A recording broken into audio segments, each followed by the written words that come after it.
नमस्कार मित्रांनो. उचललेस तू मीठ मूठ भर, साम्राज्याचा खचला पाया. ही कविता तुम्ही लहानपणी ऐकली असेल, शिकला असाल. कशा प्रकारे दांडी येथील मिठाच्या सत्याग्रहात महात्मा गांधींनी एक मूठभर मीठ उचललं आणि ब्रिटिश साम्राज्याचा पाया खचला. अर्थात मला तरी याच्यात काही फारसं तथ्य वाटत नाही, कारण दांडी सत्याग्रह कधी झाला त्याच्यानंतर 30 वर्ष भारतावर ब्रिटिशांचं राज्य होतं आणि चले जावच्या आंदोलनामुळेही ब्रिटिश साम्राज्याचं काहीही वाकडं झालं नाही. दुसऱ्या महायुद्धानंतर मुंबईमध्ये नौसैनिकांनी जे बंड केलं त्याचा आणि ब्रिटिश कर्जबाजारी झालं होतं, अमेरिकेने मागे झक्कू लावला होता, या सगळ्याचा परिणाम झाला. पण तरी देखील अशा प्रकारच्या कविता वाचल्या की सगळ्यांना स्फुरण येतं. बंगालची वाघीण, म्हणजे वाघ हा शब्द असतो, पण वाघ म्हणजे साधा वाघ असतो, वाघ म्हटलं की तसा वाघ असतो, वाघ. तर त्यामुळे बंगालची वाघीण म्हणून ओळख असलेल्या ममता बॅनर्जी यांनी थेट दिल्लीवर धडक मारली आणि थेट निवडणूक आयोगाच्या कार्यालयात जाऊन मुख्य निवडणूक आयोग ज्ञानेश कुमार यांच्याशी तू मे केली. आणि एवढंच नाही तर 1.5 तासातनं त्या बैठकीतनं उठून आल्या आणि थेट त्यांनी ज्ञानेश कुमार यांच्यावर आरोप केले. निवडणूक आयोगाच्या बैठकीलाही त्या काळ्या कपड्यांमध्ये गेल्या होत्या निषेध व्यक्त करायला.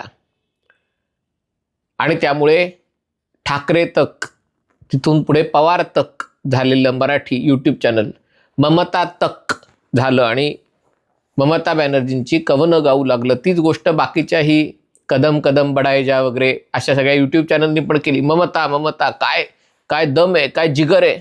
थेट सर्वोच्च न्यायालयात ममता बॅनर्जी सर्वोच्च न्यायालयात गेल्या. सर्वोच्च न्यायालयात त्यांनी थेट वकिलांचा काळा कोट चढवून बाजू मांडली.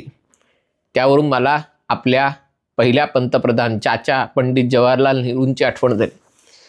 मी असं वाचलं होतं की त्यांनी देखील काळा कोट चढवला होता आणि आझाद हिंद सेनेच्या सैनिकांची बाजू मांडली होती आणि मग त्यांची निर्दोष सुटका झाली होती. म्हणजे नेहरूंच्या वकिलीमुळेच नाही तर काही. पण नंतर जेव्हा वाचलं तेव्हा लक्षात आलं की त्या सगळ्यांना शिक्षा झाली, पण त्या शिक्षेविरुद्ध जनमत उभं राहिलं आणि आंदोलनं सुरू झाली, निषेध मोर्चे निघाले. आणि याची दखल घेत म्हणजे शिक्षा डिसेंबरमध्ये ठोठावण्यात आली अनेकांना आणि 3 जानेवारीला ही शिक्षा न्यायालयाने मग रेमिटेड म्हणजे कमी केली, रद्द केली. पण इतिहासात आपण काय शिकतो? चाचा नेहरूंनी काळा कोट चढवला. त्याच्या आधी नेहरूंनी किती वकिली केली. पंडित मोतीलाल नेहरू हे चांगले वकील होते आणि प्रचंड पैसा त्यांनी वकिलीतनं कमावला, अनेक खटले लढले. पण जवाहरलाल नेहरूंनी पोटा पाण्यासाठी काही उद्योग केलेले, म्हणजे उद्योगाने केले, पण पोटा पाण्यासाठी काही उद्योग केल्याचे मला, वकिलीचा उद्योग केल्याचं मला काही आठवत नाही. पण इतिहासात कसं होतं की काळा कोट चढवला नेहरूंनी आणि आझाद हिंद सेनेच्या सैनिकांना एका प्रकारे नेहरूंनीच वाचवलं. कारण इतिहास शेवटी तुम्ही कसा मांडता, कसा सांगता, तसं हे सगळे मराठी पत्रकार अचानक ममता बॅनर्जींच्या स्तुतीपर कवनांनी आपली भिंत सजवू लागले. आणि त्यामुळे अनेकांना वाटलं नेमकं चाललंय काय. तर चाललंय असं की बंगालमध्ये निवडणुका आहेत आणि ममता बॅनर्जींना माहिती आहे की बंगालच्या निवडणुका जिंकायच्या असतील तर रोहिंग्यांची मतं, बांगलादेशी घुसखोरांची मतं आपल्याला मिळायला पाहिजे. आणि ही मतं मिळायची तर असं चित्र उभं केलं पाहिजे की तुमच्या हक्कांसाठी लढणारी जगात एकमेव व्यक्ती असेल तर ती ही बंगालची वाघीण आहे. आणि या निवडणूक आयोगाने बंगालमधून लेफ्ट, राईट अँड सेंटर मतदारांची नावं रद्द करण्याचा एक कलमी कार्यक्रम चालवलाय. निवडणूक आयोग जे करतंय त्याच्या मागे एक सिस्टमॅटिक, अधिक तपशीलवार त्याची तपासणी, पुनर्परीक्षण जे चालू आहे, रिव्हिजन जी चालू आहे, त्याचं कारण आहे की ते नियमित काही काळांनी ती केली जाते. आणि दुसरी गोष्ट, त्याच्यामध्ये मतदारांमध्ये दुसऱ्यांदा नोंदवली गेली नावं खोटी नावं आणि बंगालमध्ये 1 कोटीहून जास्त बांगलादेशी घुसलेले आहेत त्याचा अंदाज आहे.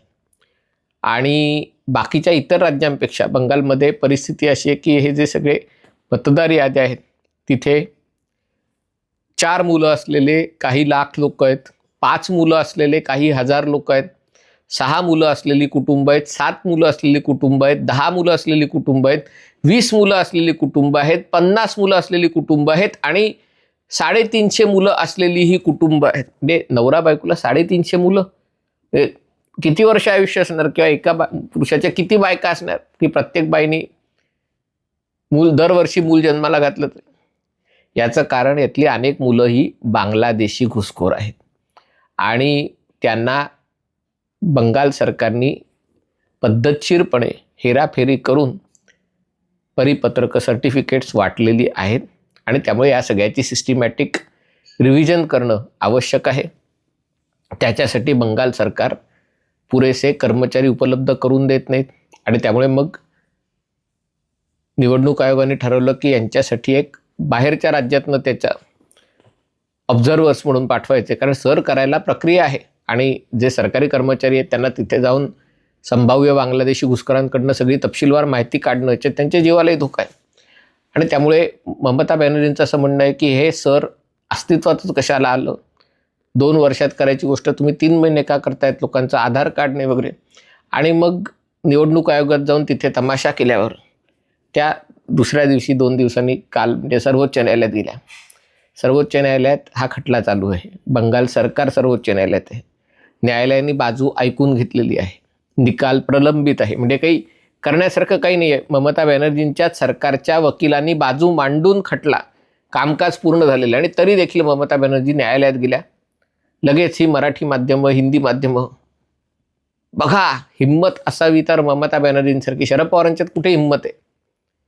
शरद पवार फक्त मोदींशी जुळवून घेत आलेले आहेत, पण मोदी सरकारशी 2 हात करण्याची हिंमत फक्त ममता बॅनर्जी दाखवत आहेत.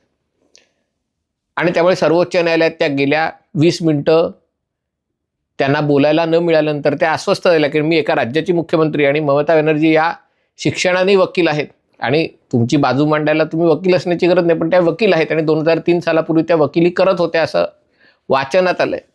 आणि त्यामुळे 20 मिनिटं झाल्यावर त्यांचा संयम संपला. त्यांनी थेट न्यायमूर्तींना माय लॉर्ड करून मला बोलायची संधी द्या, मला माझं म्हणणं मांडू द्या. आणि कशा प्रकारे या सरच्या अंतर्गत 2 वर्षात चालणारी प्रक्रिया 3 महिन्यात करण्याचा प्रयत्न चाललाय. निवडणूक आयोग मतदारांची नावं उडवून टाकतंय. कशा प्रकारे मुलींचं लग्न होऊन दुसऱ्या ठिकाणी गेल्या तर त्यांचं नाव उडवण्यात येत आहे, त्यांना त्यांच्या घरी मतदान करायचा अधिकार नाही का वगैरे वगैरे प्रश्न त्यांनी उपस्थित करायला सुरुवात केली. शेवटी न्यायालयाचा संयम संपला आणि न्यायालयाने न्यायाधीशांनी त्यांना समजावण्याच्या स्वरात सांगितलं की तुमच्या सरकारच्याच वकिलांनी बाजू मांडलेली आहे, आम्ही हे सगळं ऐकून घेतलेलं आहे आणि निकाल प्रलंबित आहे, त्यामुळे यू विल ॲप्रिशिएट दॅट. दुसरी गोष्ट म्हणजे जे आधार कार्ड तुम्ही करताय, म्हणजे आम्ही तरी त्याला परवानगी दिली होती, पण आधार कार्ड हा नागरिकत्वाचा पुरावा नाही हे आधार कार्ड आणणाऱ्या UPA सरकारनीच घोषित केलं आहे. आधार कार्ड प्रत्येक डोक्याला, प्रत्येक माणसाला एक क्रमांक देतो जो त्यांच्या हाताचे ठसे आणि बायोमेट्रिक ह्याच्यावर आधारित असतो. पण आधार कार्ड हा नागरिकत्वाचा पुरावा नाही. नागरिकत्व सिद्ध करण्याची जबाबदारी किंवा व्हॅलिडेट करण्याची जबाबदारी ही गृह मंत्रालयाची आहे आणि त्यामुळे ही गोष्ट तुम्ही समजून घेणं आवश्यक आहे. आणि त्यांनी सर्वोच्च न्यायालयाने अतिशय शांत स्वरात त्यांना समजावलं की तुमचे विद्वान वकील आहेत, त्यांना तुमची बाजू मांडू द्या ना, कशाला तुम्ही. पण ममता बॅनर्जींना तमाशाच करायचा होता, कारण त्यांचा असा होरा आहे की बंगालच्या निवडणुका जेवढ्या पोलराईज होतील, त्याच्यात ध्रुवीकरण जेवढं जास्त होईल तेवढं ममता बॅनर्जींना समर्थन मिळेल. आणि गेल्या वेळची चूक भाजपा दुरुस्त करण्याचा प्रयत्न करत आहे. भाजप खुलेआम त्याला हिंदू विरुद्ध मुस्लिम किंवा ममता विरुद्ध ममता बानो आहेत अशा प्रकारचं, ममता दिदी नाहीत तर बानो आहेत अशा प्रकारचं चित्र भाजपके गेल्या वेळेला त्यांनी उभं करण्याचा प्रयत्न केला होता. त्याच्यात भाजपचे हात पोळले होते. यावेळेला भाजपा ज्याला अगदी हाय नाही पण लो इंटेन्सिटी कॅम्पेन करत आहे आणि त्यामुळे भाजप याच्याकडे त्याला असं पेटवण्याचा प्रयत्न करत नाही आहे. आणि त्यामुळे ममता बॅनर्जींना जाणीव झाली की निवडणुका जिंकायचे तर काहीतरी वातावरण पेटतं ठेवलं पाहिजे आणि त्याच्यासाठी त्या काळा कोड घालून थेट सर्वोच्च न्यायालयात गेले. आणि म्हणून माझ्या मनात विचार आला की जर बंगालची वाघीण असं सगळं करू शकते तर मुंबईचा वाघ अशा गोष्टी का करत नाही.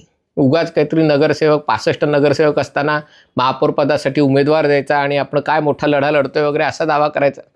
त्याच्याऐवजी थेट सर्वोच्च न्यायालयात जाऊन, कारण तिथेही सुनावणीसारखी लांबती आणि निकाल काही लागत नाही, निवडणूक आयोगाच्याकडनं निराशा पदरी आली आणि त्यामुळे निवडणूक आयोग आणि सर्वोच्च न्यायालयात जाऊन थेट त्यांना ठणकावायचं की माझा बाप चोरला, माझा पक्ष चोरला, माझं चिन्ह चोरलं, काही आहे की नाही, लाज लज्जा शरम आहे की नाही. निवडणूक आयोग म्हणजे चुनालाव आयोग झालेला आहे. सर्वोच्च न्यायालय म्हणजे तुम्ही कसे पंतरांच्या घरी गणपती तुमच्या आरतीला येतात, कशा प्रकारे सगळे न्यायाधीश आहेत जे सामनाच्या अग्रलेखातनं संजय राऊत त्यांच्या नावाने खरडतात, ते सर्वोच्च न्यायालयात बोलावं.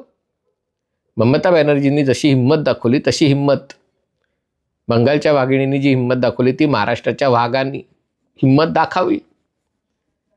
आणि त्यामुळे मग सर्वोच्च न्यायालयाला काहीतरी निकाल वगैरे लावला, नाही तर मग मराठी चॅनलवर त्या काळेकोटवाले घटनातज्ञ किंवा आंतरराष्ट्रीय हेगच्या न्यायालयातले अर्धे वकील त्यांना उभं करून कसा निकाल लागणार आहे, कसा उद्धव ठाकरे केस जिंकणार आहेत, कसं शिंदेच्या पक्षाची मान्यता रद्द होणार आहे, अशा सगळ्या बातम्या चालवण्यापेक्षा लोकांना आता याच्यातनं कंटाळा यायला लागला. त्यामुळे असं काहीतरी ममता बॅनर्जींसारखं करा, दिल्लीला जा, थेट सर्वोच्च न्यायालयात बाजू वगैरे मांडा.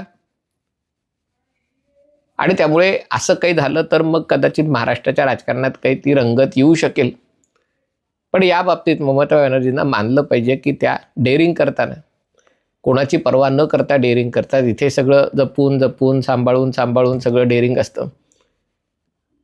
आणि त्यामुळे महाराष्ट्रात जर काही स्टेटस को बदलायचं असेल, सद्य परिस्थिती बदलायची असेल, तर उद्धव ठाकरेंनी आपल्या मानलेल्या बहिणीच्या पावलावर पाऊल टाकून थेट सर्वोच्च न्यायालयात जाऊन आपली बाजू मांडणं आवश्यक आहे. हा व्हिडिओ आपल्याला आवडला असेल तर कृपया लाईक करा, शेअर करा आणि हे चॅनल सबस्क्राईब करण्याची विनंती आहे. तुर्तास इथेच थांबतो. पाहत रहा MH48.